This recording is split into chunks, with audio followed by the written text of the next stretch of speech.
Hey guys, it's Felix from Bars and Cigars ATL, and today I'm joined by Jordan from Poor Man's Guide. and we are here at Smyrna Village Bourbon and Cigars, giving you a cigar blend battle royale. So, what we got today? So today we have Joseph Magus, the OG, the originator, the one everyone knows about. It's going head to head with RY3, the new kid on the block, the only rye in the battle. And then we have Old Elk. Similar flavor profile, doing the same thing, but can it compete with a younger product? Let's see. To label the bottles without our knowledge. So this is a true blind. We don't know what's in each glass, and we're just gonna go through the letters, and then we'll flip the bottles over and see which one wins. All right, let's jump in with Let's do it.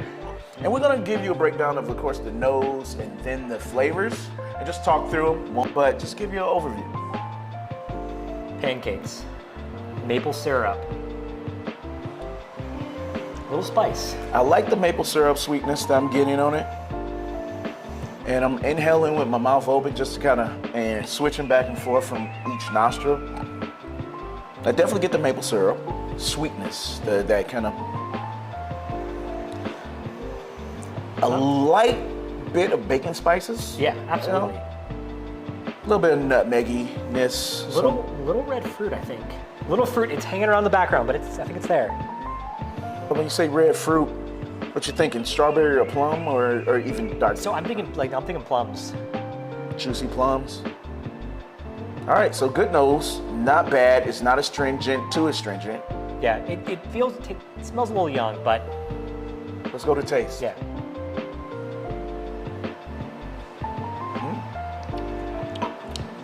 Now the red fruit comes through immediately on the taste with that maple syrupness, a little bit of pinch of vanilla, pinch of some nutmeg, but definitely the red fruits. Right. Cooked red fruits on this one, so like it's nice little heat.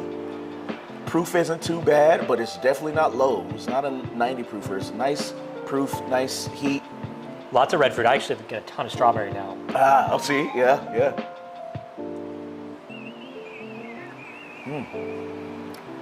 I'm liking this. I'm liking it. Not bad, not astringent, not overpowering. It loses the sense of youngness on the palate. Yeah. You definitely taste the proof, though. It doesn't taste young, but you taste the proof. Nice viscosity, nice legs. The nose is really nice. All right, I'm gonna let this kind of sit this down. We're gonna move on to B. Kind of swirl it around and get some nosing.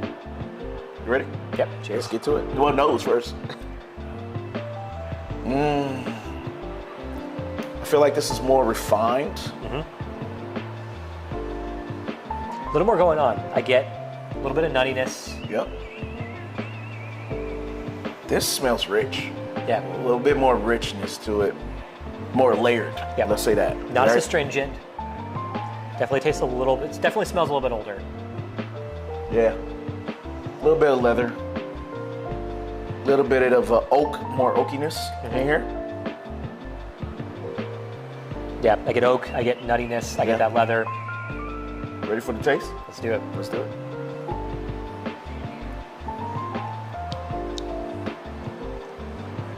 Ooh, nuttiness comes through. Wow. Nice nuttiness. The flavors are more blended here. It's not as spikes and valleys.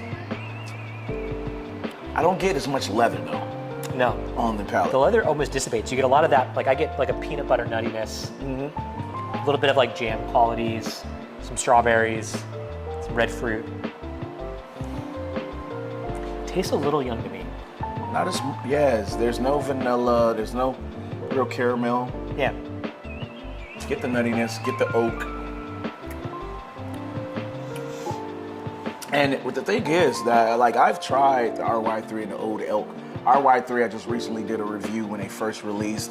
I got a lot of chocolate, I got a lot of orange. I thought I would be able to pick it out quickly. Surprisingly enough, not yet. Or maybe we haven't gotten to it. But so far, nice differentiators between the two, with some young, some astringency, some dark red fruits. This one's kind of that more oak, peanut sweetness. The nose was good on this one. I like that old kind of library when you think about cigar malts. I like to think of something that's earthy, old, leathery, kind of cologne or oud. This so far is pointing me towards that one. Yeah, brighter. Yeah. And then ready for C. Let's move on. All right. That nose is light so far. It's quite a bit more muted. Definitely more muted. Doesn't stand out as much. There's definitely like there's things going on, but it's like someone turned the volume down on it. Yeah, like you really have to. Even when I switch nostrils, I'm not getting a lot. Yeah.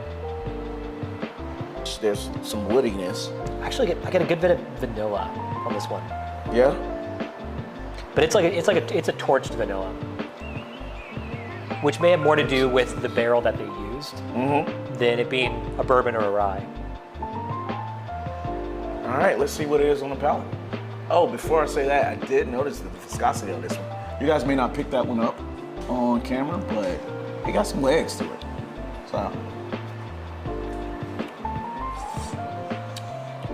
I got an immediate guess which one that is. I get pancakes, I get maple syrup, and I get orange, which I think there's a lot going on. And this is a great example of why you do these tastings blind, because you don't have that bias going into it. I get the pancake.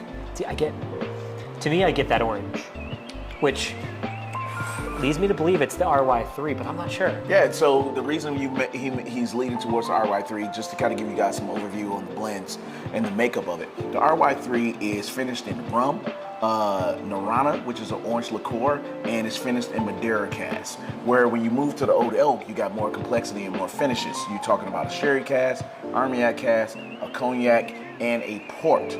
So when we talked about the fruits, I'm thinking that those red fruits, this is probably A, because of the port and the sherry, those kind of, cherry, plum, strawberry. I'm thinking this is Old Elk. It's B and C that's throwing me for a loop. See, I think my initial impression, I think C is the RY3. And why is that? It's that orange I get. Orange, okay. Mixes with that orange finishing barrel they used. Yeah, to me, B, I'm going to disagree. I think B might actually be the Old Elk because of that nuttiness. Okay. Which would mean that A is Old Elk, is Joseph Magus. Yeah. All right. All right, so not to have you guys lingering on too much, we're going to talk about our favorites. So out of the three, nose and finish, which one's your favorite? You go back and revisit A. All right.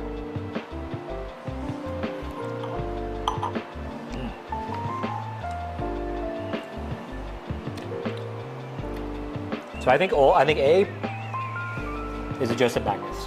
All right, is that your number one? See, I'm not sure. I like B quite a bit. I think C is definitely the dark horse with that spice and that orange. Like, there's definitely a lot going on that I think is super interesting. This is hard. This is way harder than I thought it was. And that's why, to your point, you do it blind, man. It's one thing. Old Elk. The cigar. Joseph Magus is going to be the oldest out of them, but it's going to be the hardest to find and carry the higher price point. So this is truly the OG unicorn to find. The good thing about it, out of all this, is that these guys are banging and clanging with an OG in it. When you talk about cigar malt, it's like, yeah, it's a buzzword, but are you truly giving us a new palate, a new preference, something that pairs well and can stand out when smoking a cigar? So I think I'm ready to kind of cast my vote. Yep, I feel pretty confident. But I agree. I think it's a testament to the fact that the Old Elk is going toe-to-toe with the Joseph Magus. And there are different blends of the Joseph Magus. This is batch 40. There are a lot of batches of this, so you may have a different experience, whereas with the Old Elk and the RY3, this is batch 1. Okay. So it could change and evolve as well, but we're really not sure. So to me, I'm gonna go A is Joseph Magus, B, Old Elk, C, RY3. All right, and as far as my rating, I'm actually gonna put B first. It feels like it has a little bit more of that antique age, that, you know, that leathery, that nuttiness. I like the nuttiness, the oak, that traditional kind of whiskey notes, but very well put together. And then I think I'm gonna go with C. I like the notes that I'm getting from it.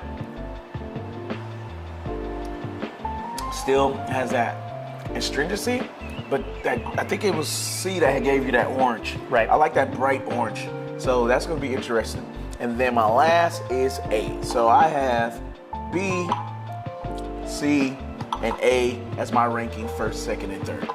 So my ranking, I'm gonna go A number 1, C number 2, B number 3. Though,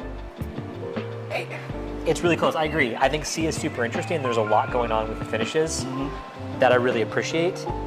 I feel like these two are neck and neck. Like, it's, you know, it's a photo finish for sure. All right, well, let's figure out what it is. So your number 1 was? A. A? Let me double check, make sure. Yep, that's A. All right, so let's figure out who.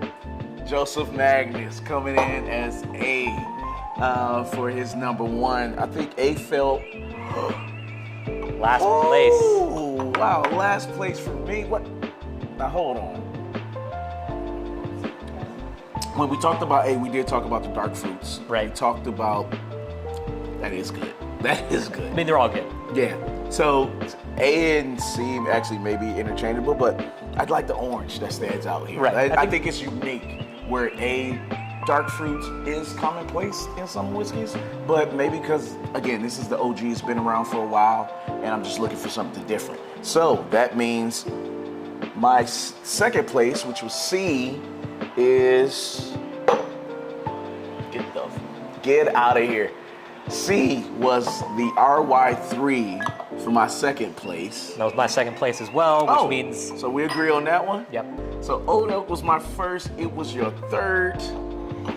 Wow, and this is why... That's why you do blind tastings. Now, I agree completely, because I feel like the fact that this isn't competing with Joseph Magnus, because I agree, B was doing its own thing. B was doing its own thing. I feel like A and C, you could interchange for me. There's different things I picked up in the Old Elk. I feel like the integration with A was really fantastic, so it's close, but... but again, I think I fell in love with kind of the complexity. And again, looking for something different, right? So when you're talking about the new kid on the block, when you're talking about Old Elk, they're the newest. This is their first release. They're giving you something different that, you know, that you may not find everywhere. Joseph Magnus has been the OG. It's been around for a while. It has those kind of quintessential whiskey notes. Not shooting it down. I mean, it's funny that it's last, but that's really just because everything kind of just came together. Right. It feels really well integrated. Yeah, there wasn't no spikes or any surprises. Right. Where I feel like you definitely get a lot of those traditional bourbon flavors, that nuttiness. Yeah. A little bit of that creaminess. And then you add in the red fruit from all the different finishes. I think to me, C is really interesting in terms of how you can taste each of the finishes one after the other. With the Joseph Magnus, everything really blends together. Yeah. So I think they're different experiences, but I think they're really close. Yeah. And again, just to wrap us up, it really comes down to what you like and what you're looking for. If you're looking for that traditional, kind of well-aged, just melding together decompression type of spirit with your cigar, Joseph Magnus is hands down king. And that's kind of why maybe it was, you know, kind of felt where it did with me. I was just like, okay, it's nice, it's oaky, it's all these things, it's nutty, but where's the surprise? Right. Where these, being new kids on the block, they did, and being different blends, gave you that, oh, what is this type of moment. So again, and it also depends on what you're smoking with. So that's another thing. And I think that will be a good... Maybe we should light up. Yeah, let's get some cigars and let's have a part 2. So guys, subscribe, cut on your notifications. We're gonna do a part 2. We're gonna smoke cigars here at Smyrna Village Bourbon and Cigar and really taste them with a cigar and tell you what our thoughts are. All right, stay tuned, guys. Anything else? Nope, that's it. All right, light up your life. Peace.